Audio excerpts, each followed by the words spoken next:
Hi, I'm Evelyn. I'm an addict. So, the reason why I'm speaking today is on behalf of Narcotics Anonymous, on part of my story in NA. The reason why I came here is because there's nowhere else I've ever been where everyone's trying to stay clean. So it's a place where a lot of people get together, and the one common goal that we're trying to do is stay clean. And the other thing that we're trying to do is figure out how we get through this life clean. That's been the hardest thing for me is I put down using for the last time when I was 39, and I've been clean now for 3.5 years, but that first 18 months was like the hardest in my entire life. But I'm glad I did it, and it's one of these things where you have to like love yourself enough to try and continue to work this program and stay clean and give yourself the gift of recovery.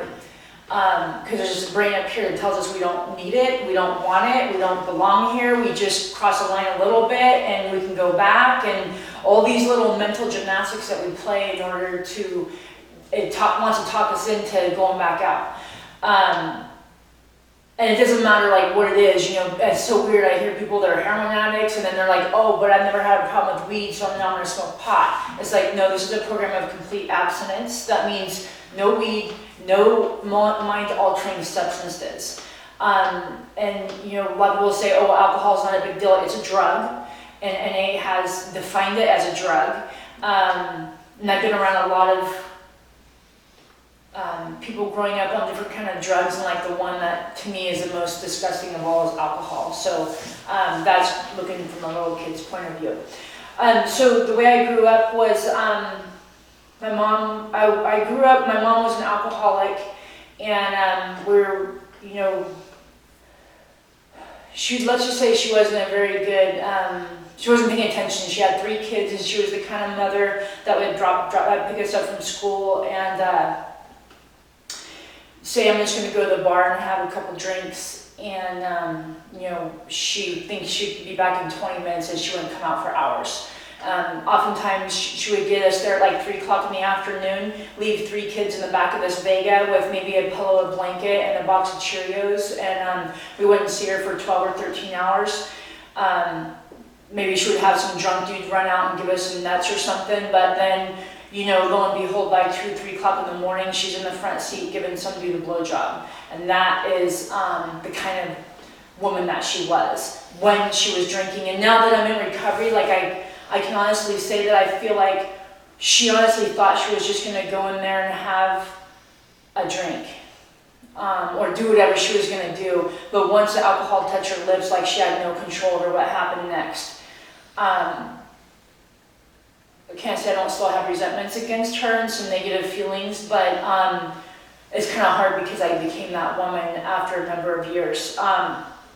So what happened for me is she went to jail for the drunk driving, and when I was about 8 or 9, and in there she met a man who was a man of her dreams, and so when he went to prison, they got married in jail or something like that. I just know he paroled to our house, and he was a heroin addict, so entered the world of, you know, a lot of needles, a lot of crank, a lot of people shooting up left and right in front of me. Everywhere I was like, you know, becoming of age as a young lady, so 12, 13, 14 years old, and I got all these fucking tweakers trying to get at me, and like I had to learn how to trust my instincts and survive and not take rides from school. They got, I'm gonna say low. I haven't really been to jail much. I know you guys are all in jail. Actually, I've never been to jail except for one time in a holding tank. But I visited my mom and dad in jail over a 3-year period of time constantly. One phone in this ear, one phone in this ear, and they would let them both come in so that we could talk to them. Or my brother and my sister and my mom with, you know, both phones in the ear. And like I had, during those years, I had to like dodge CPS and stuff. I dropped out of school in 7th grade because like I was so afraid of going to a foster home.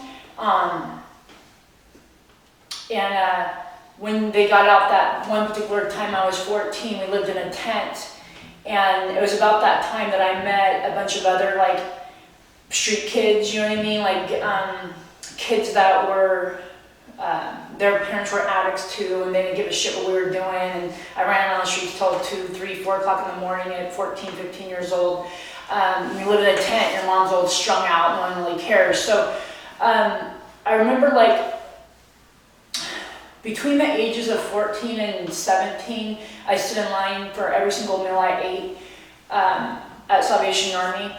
And I remember when I was standing in line with all the other, the soup kitchen, with everyone else who comes off the street, like, I didn't feel depression, but what I felt was a very deep level of despair. And we lived underneath the bridge at one point. My mom was turning tricks to the side of me, and like, it was 3 o'clock in the morning, and I could hear her. It was disgusting. So I chose to go down the little riverbed and try to huddle underneath this tree. And it was like probably about 4:30 in the morning, so the sun was starting to come up, and like the mist was falling still on the river. And I had this little tiny, like a jacket like this. This is not my jacket. I had to wear this because I have a tank top on. and like, I was so cold. I was so cold. I was so hungry. I was so angry at my mother for putting me in this position. I was disgusted with the life that I had to live at that moment because I was born into it, right? And I believe there's a life we make and there's a life we're born into. And just because I'm born into a life does not mean that that's the life I'm going to live. And I made myself a promise that night that I'll never forget. And it was probably the deepest prayer I've ever said in my life. And I said, my child will never know how this feels. And so it wasn't shortly after that, I pretty much disengaged with my mom, and I got a job when I was 16 as a waitress, and got a nice little, I got warm clothes for one, I got food for another, and then I kept the roof over my head one way or another. And when I was 19 years old, I had fallen in love a few years earlier with this guy who was my dad's friend, my stepdad's friend. He was much older than me. He was about 8 years older, and he got out of prison. It was like the whole cycle, you know what I mean? Anyways, so I had a little baby with this guy, and I remember like holding this little baby and remembering that prayer that I said to myself, and remember that I was going to give her the best life I possibly could. And I was very much in love with her father. His name was Walter, and he died of this disease at 46 years old. And I will say a little bit about his life because, it was that cycle. Like he would go to jail, and he would get buffed out in prison, and he'd come out looking all good, and then he'd get, on drugs and get strung out and get all sucked up, and then pretty soon when he was, had no hustle going on, then he'd catch another case or a violation and go back in, and then get buffed out, and did that cycle over and over and over again. And what happened for him is when he was about early 40s, he lost his looks, and with that he lost his hustle, and he never ever learned any other way to live, no other tools, and he died. He died shooting heroin. And when I got here when I was 40, and I came across all these amazing people in NA who got their lives together and living this it's like people come in here with no job skills, nothing going on. Within 5 years are living these amazing lives. It's just wow. And I got really upset inside because I'm like, Walter had to have known about NA. He had been in jail so much, he had to have gone to a meeting somewhere and heard the message of recovery at some point.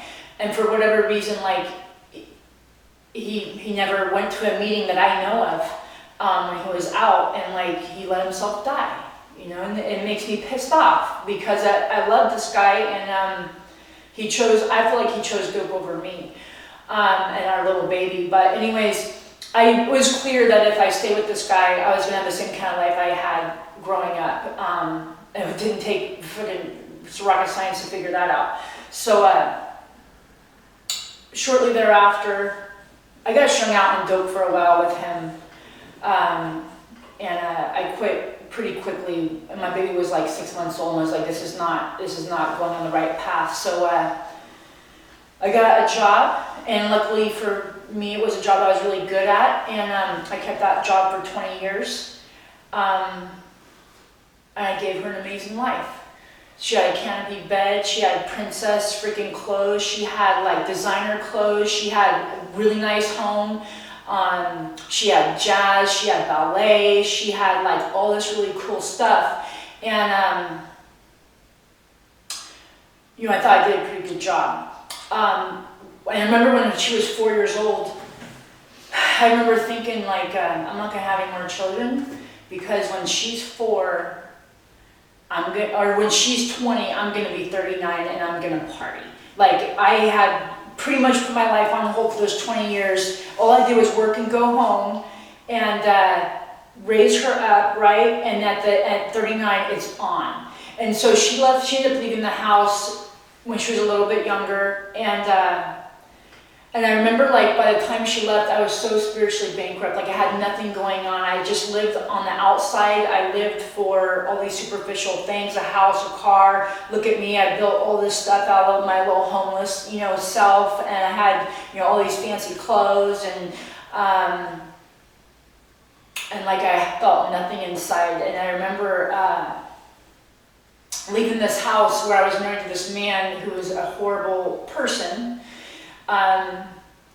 I'll get into that in a minute, but I left that house and with all my hoochie mama clothes in a backpack, and I freaking put it on my back, and I went to the bar, and I stayed there for 18 months, and at the end of 18 months I was completely and utterly morally bankrupt. I had compromised myself as a woman for the first time in my life, and the sad part about it is that there's a part of me inside that loved it. I was living in a way that I had never lived before, and a part of me really liked it. What happened was I met a friend through Facebook that I had been on the streets with when I was a teenager, and he came in my life 18 months later, and like, I feel like he saved my life. But what happened was we saw each other for the first time in 18 years, and I met him that night, and I fell head over heels in love. I was not too happy about that, but it was like a very clear message that this was a beautiful opportunity for me to have the same kind of feelings that I had once before when I loved Walter, because I had not ever had those feelings for another man. So when I familiarized with those feelings, I was like, I know what this is, and this is real. This is not something to turn my back on. The only problem was he was clean. He had worked the 12 steps, and my disease was pissed off, right? So here's this guy in front of me. First time I ever met anyone who's worked the 12 steps before. I didn't even know what the 12 steps were, and like, I felt weird, and I can remember why I felt that way, and I was struggling, like, what in the hell is going on? And I remember thinking, like, I don't feel good enough. For the first time in my life, I did not feel good enough. And believe me, ego and arrogance and confidence had driven me a long time. And here's a man with 12 steps with no pennies to rub together. He got a ratty ass truck with freaking grease all over the place, which might get all greasy, right? He's got this crazy ass beard and this crazy ass hair, and like, the look in his eyes, I will never forget. It was solid, it was strong, and I was incredibly attracted to it. And after a few months, like, he figured, and I had like a house and all this stuff, and he figured out, that I was out of control. At the end of my disease, alcohol was my drug of choice, and the reason why I liked that drug is because it allowed me to be a type of woman that part of me really, really wanted to be. So he said, Evelyn, this isn't going to work for me. I can't have a woman running around the bars and stuff. Like, I'm clean, this is my lifestyle.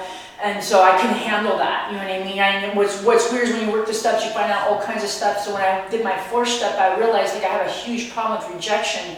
And when I went through my resentment list, especially under the age of 15, all my uncles and my aunts and my grandparents, I looked through all these people I resented, and on the right-hand column of that, I had the word rejection. That these people had rejected me in some way. So I had a deep fear of rejection. I also didn't like to give rejection, which is why I ended up married to 3 people, even though 2 of them I really didn't want to marry because I didn't want to say no. And so I couldn't handle the rejection, so I decided to stop. And I tried to stop, and 2 weeks later it was very clear to me that I couldn't do this on my own. And I started coming to meetings, and on my 3rd meeting, I saw something that I had never seen before in my life put together, and those are the words moral inventory.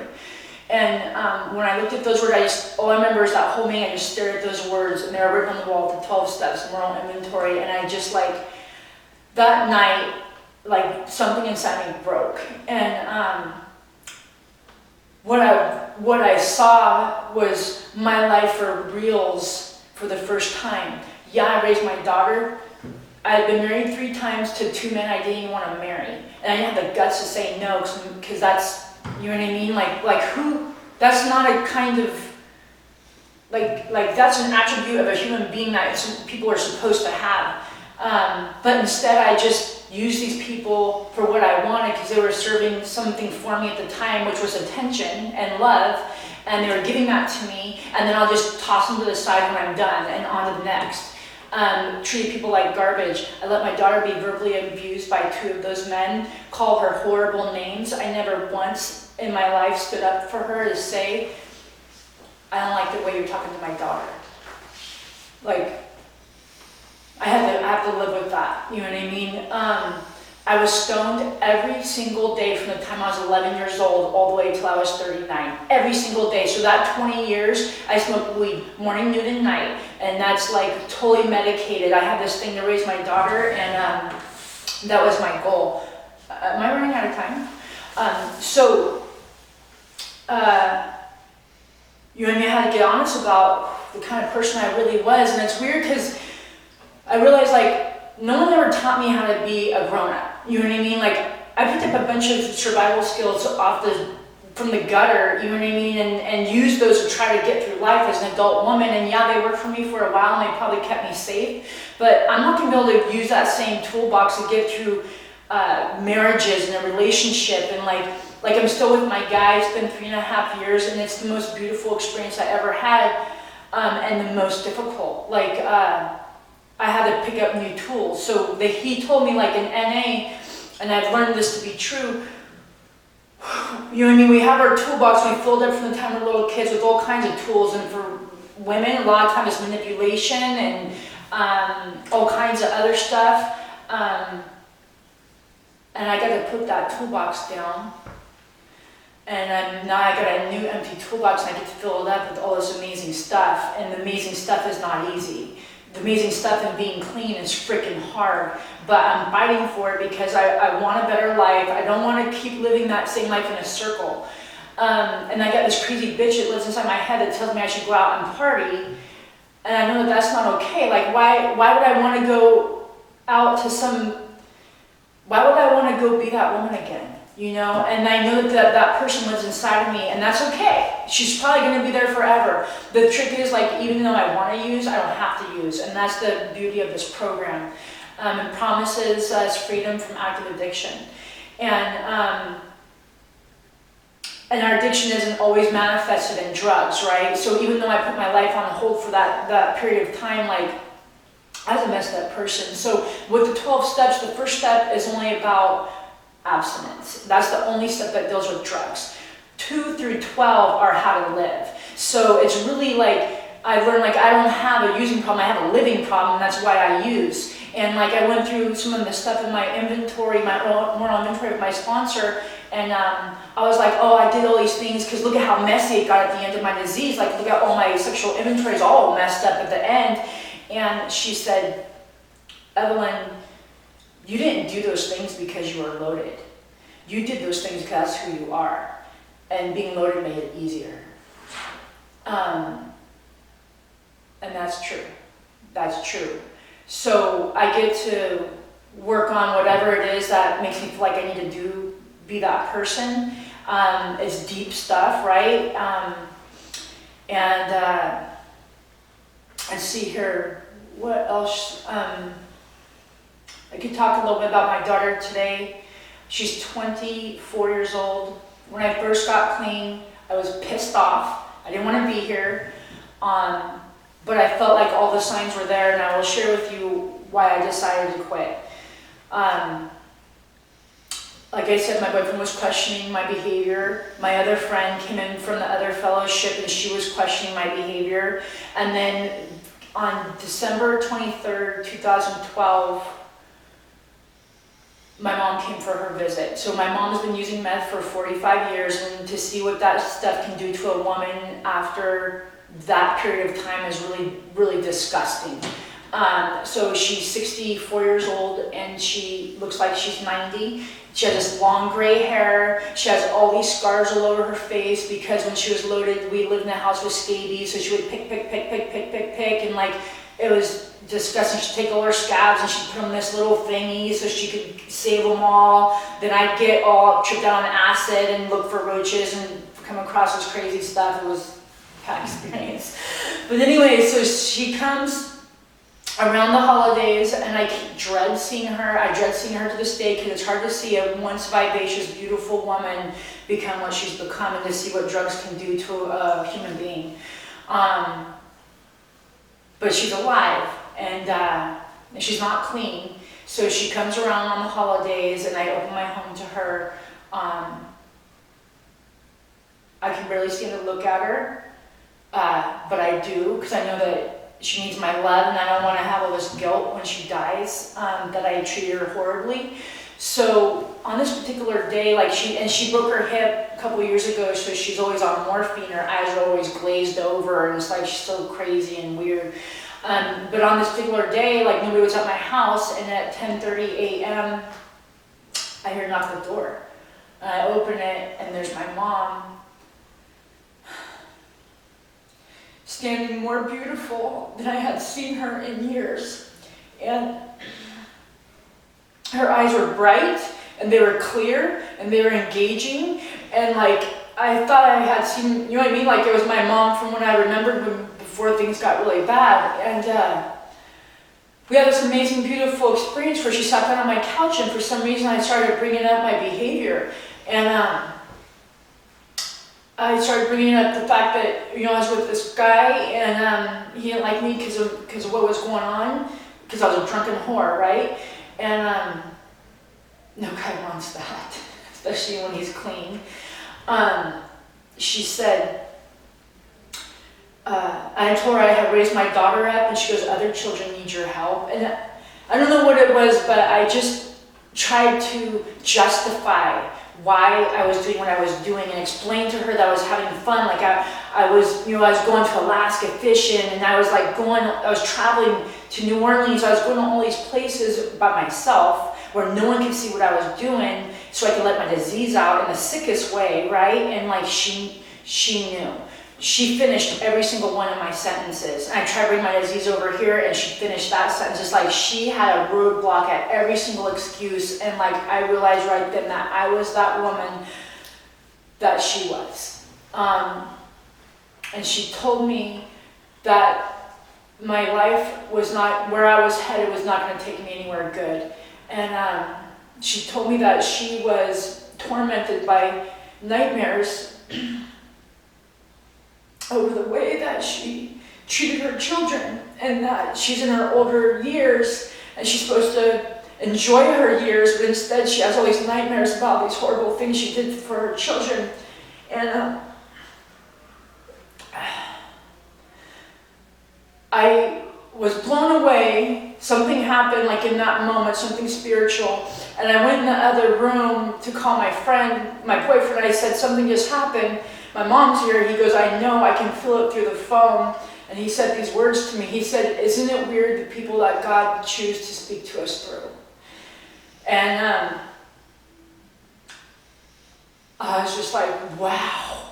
So I decided to run back in the room to tell my mom, like, wow, something just crazy happened. And like, she was glazed back over.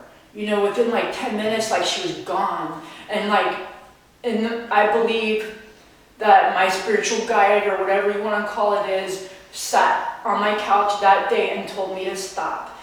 Now stopping hasn't been as easy, but I've done it one day at a time. So this is a 24-hour program. So the beautiful thing is, like, if I'm having a bad day, the only thing I have to do is worry about getting to bedtime. That's the only thing I have to worry about. And if you're brand new in recovery, whether you're, you know what I mean, in jail, or you're getting out, like, and you have the best plans ever, man, just make a plan that doesn't include going around old places, right? And just focus on getting to bed with your clean, without picking up. Put your head on the pillow every night clean. That's the only thing I focus on. There's good days, there's bad days, they all pass. So if I'm having a great day, I better enjoy it, because it might be messed up the next day. And if it's messed up, it's okay. Like, as long as I don't pick up, that's the main goal. So I'm clean, and it's I'm really happy I am. So thank you.